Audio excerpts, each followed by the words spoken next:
We're down here at Drennan HQ and we've been joined by Ramon Ansing, ready for the product meeting tomorrow. However, it poses a great chance to talk about the European Championships that were held last week on the Princess Margaret Canal in Spannenberg. Ramon, lovely to have you here. Thanks, mate. Spot on the name. Brilliant, thank you. So, how did you get on? Yeah, very well. Just great to be here back again at HQ, and yeah, good to see everybody here at Drennan.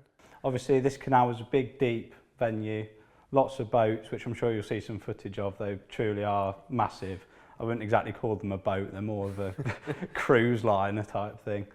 But Ramon, talk to us about the fishing. What sort of tactics were being used?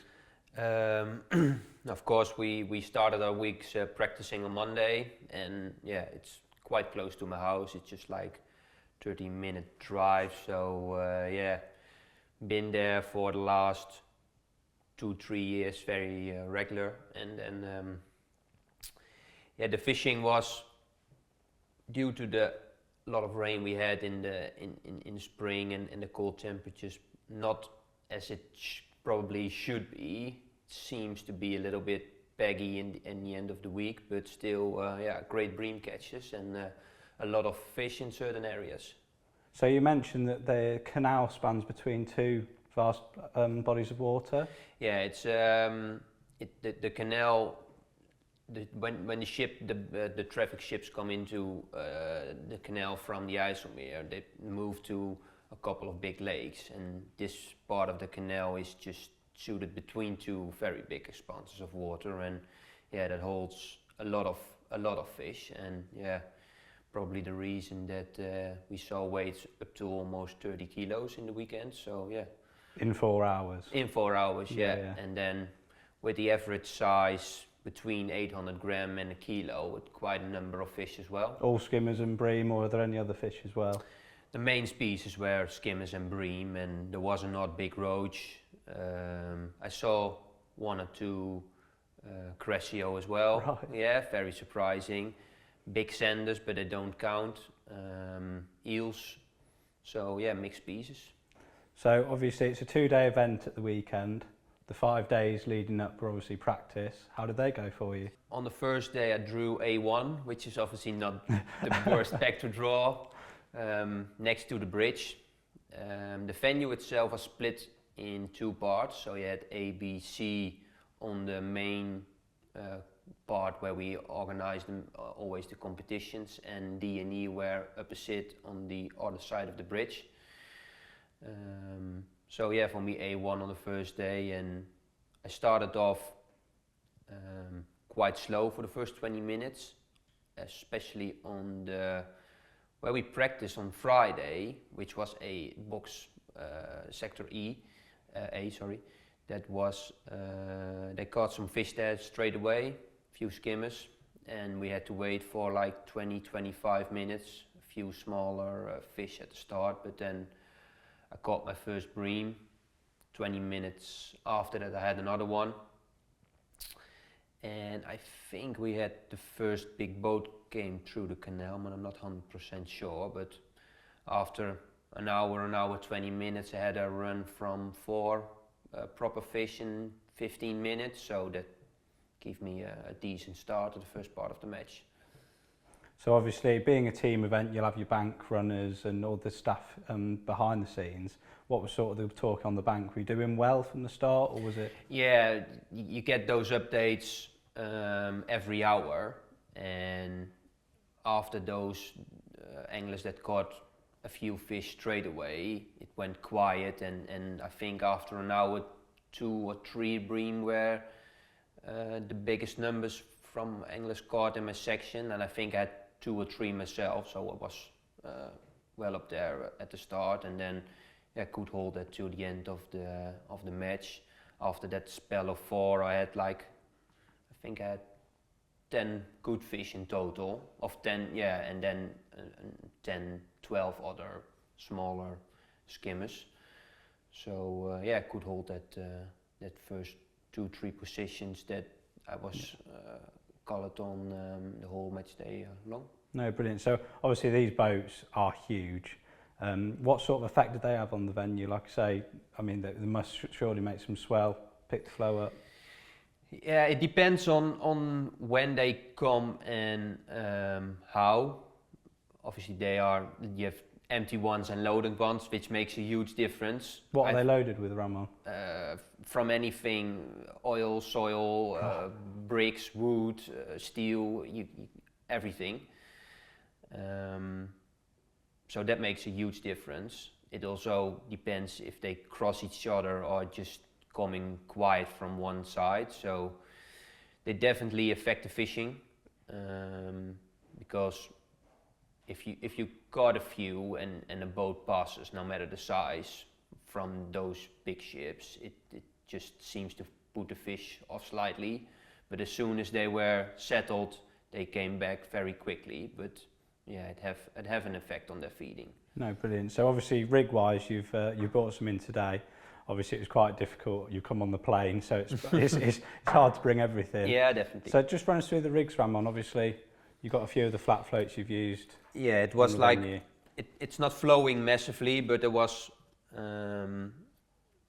definitely a lot tow in the upper layer of the water, maybe to do with the warm weather we had that week. Yeah. But yeah, those are two flat floats that are looking the same but slightly different.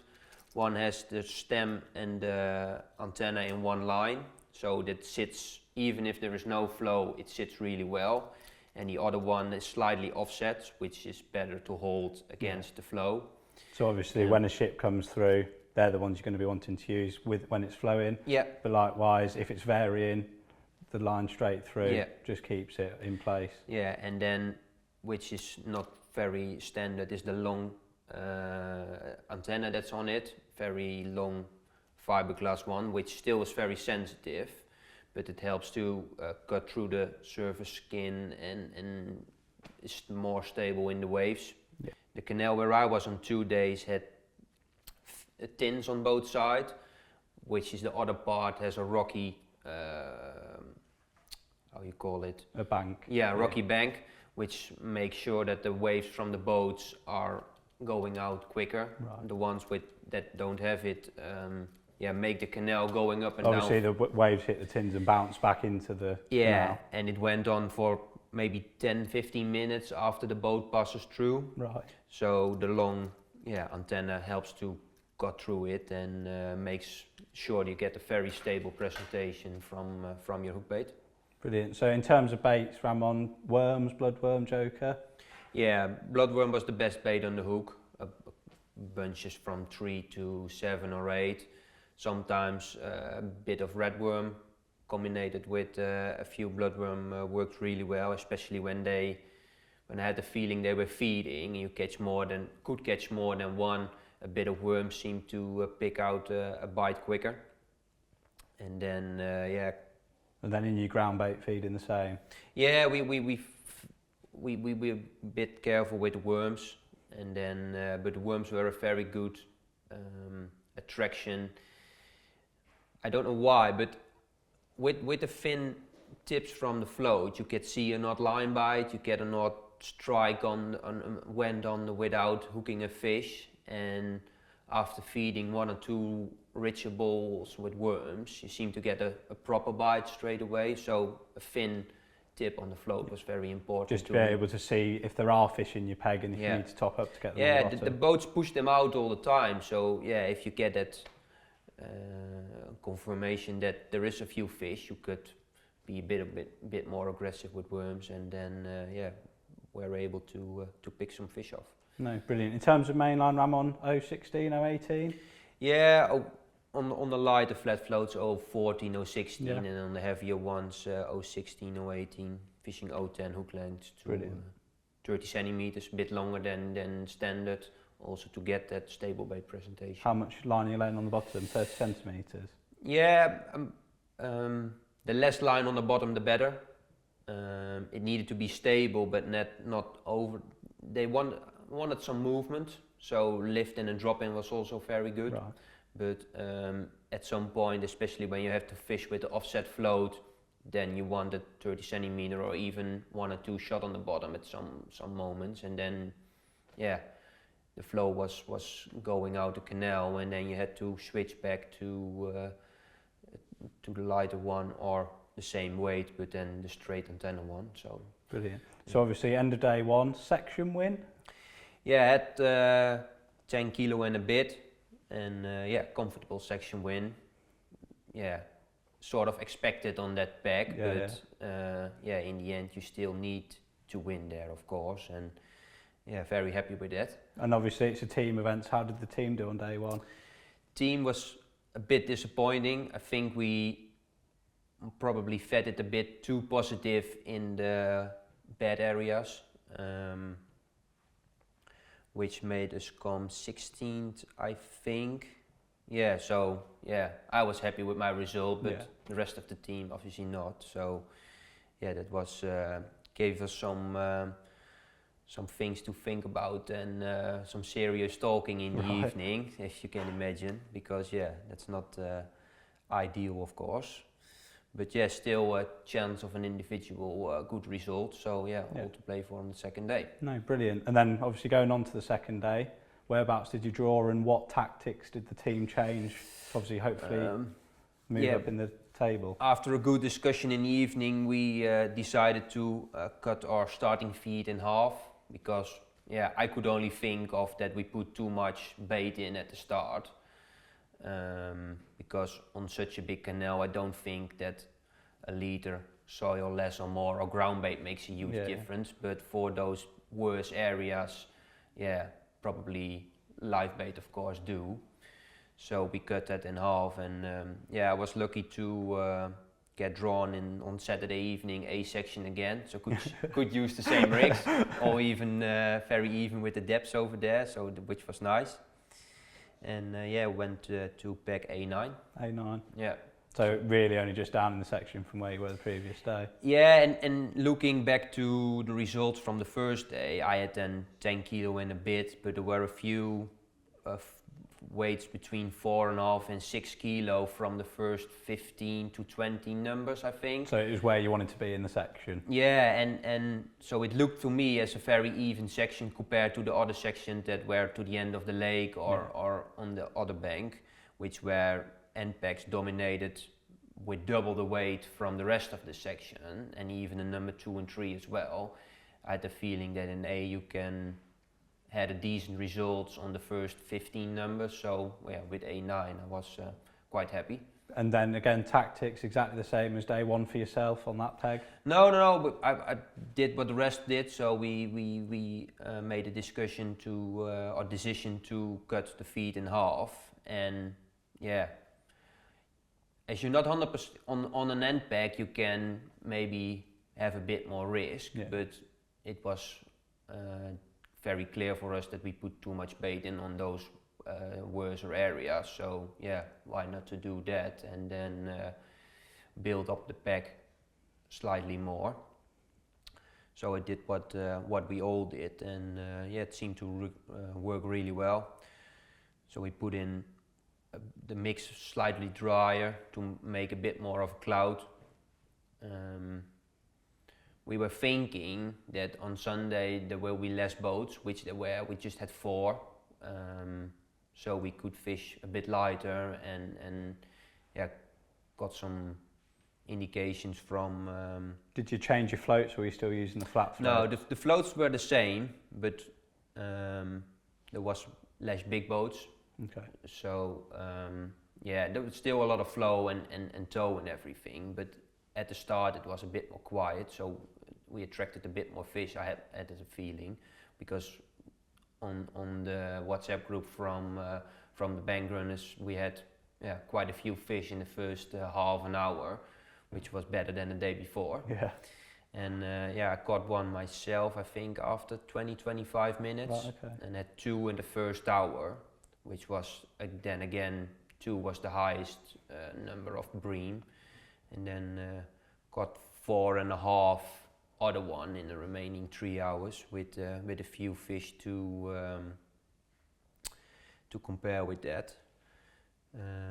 Just 100 and I think 130, 150 grams short of winning the section from the Polish angler on number 3. So, right, okay. Yeah, very happy with that again. No, brilliant. So obviously, for anyone that doesn't know, Ramon actually won this event back in 2019. on the River Bann, is that right? Yeah, in Ramon? Ireland, yes. So obviously, you know what it's like to win. At what point did you think you've got a chance of obviously picking up a medal, if not going on to win? Because we're 24 countries, we fished in a 24 pack section, so very big section. So yeah, we expecting that 2 wins were probably not needed to win the event. So with 3 points, there is a very good chance. But yeah, there are 4 on the section winners on day 1 and 5 number 2s. So 9 people that probably had a chance coming also on 3 points. So, but yeah, it became clear that a lot of England doing very well also the second day. So they made some steal some points here and there. So yeah, it made a lot of people come from the list that could win it probably. But it took a while before the official results came out. So obviously the bank runners follow the scales along. How long was it until you found out that you actually had won the event? 1.5, 2 hours after Right, after weighing. Yeah, a nervous wait there. Yeah. There are some unofficial results, but yeah, you don't want to be jumped in the water before the official results come out of course. So yeah, we had to wait for that. But No, brilliant. So obviously to go on to win it in your home country, 30 minutes from home, what was it like? What was the reception from everyone there? yeah, it's obviously brilliant, of course. With so much Dutch anglers come and visit and family and everything, it's like, yeah, it's probably the best. If you can win it, it's the best to win it on home soil, because a lot of people came to watch, and yeah, it's nice to give them a great insight how such an event is going on. Yeah, definitely. And like I say, there's a lovely photo with you and the team. Obviously the team didn't fare so well, but to bring a medal back, like you say, in your home country is always a nice thing to do. Yeah, and in the end, it is an individual medal, but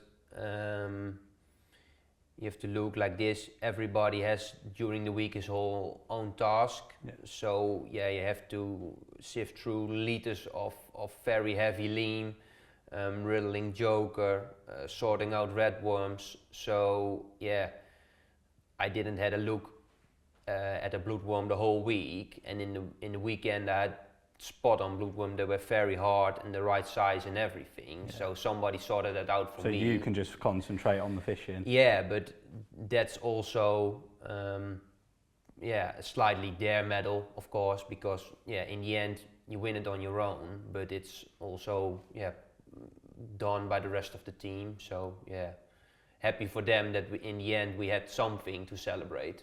Gentlemen, give him an overwhelming applause, Ramon Ansing.